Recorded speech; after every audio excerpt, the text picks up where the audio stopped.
Okay, ankle, lower leg, foot special tests. Navicular drop test. We are going to test the navicular drop test in a seated position. So we're going to have their foot planted on the floor for the navicular drop test. We're using like an index card or a piece of paper, and we're going to place it beside their foot. It's testing for pes planus or overpronated collapsed arch. We would like make a little mark around where the navicular is.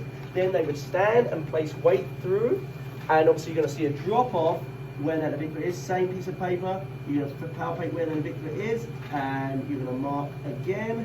And what you're looking for in the distance between those two marks is a greater than 10 millimeter distance between seated and standing position would indicate pes planus or a collapsing arch overpronation of the foot.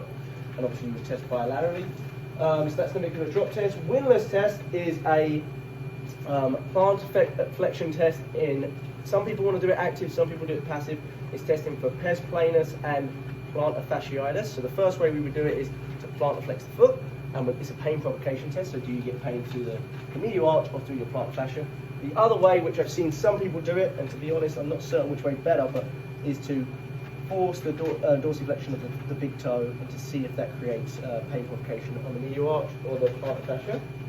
The dorsiflexion eversion test for tarsal tunnel syndrome is just looking like your Clyde's test. So you would stabilize the ankle, dorsiflex, evert, or externally rotate the foot. Hold it though for a period of 5 to 10 seconds, and you're looking for numbness, tingling, paresthesia through the medial side of the ankle, indicating posterior tibial compression of the posterior tibial nerve or posterior tibial dysfunction. Tinel sign is looking at the same location, but we're going to tap. Tinel sign is a tap test. We're going to tap to see if they get shooting, numbing pain, tingling pain, indicating posterior tibial nerve compression, and you're going to tap just around the sustaneculum tali area behind the medial malleolus.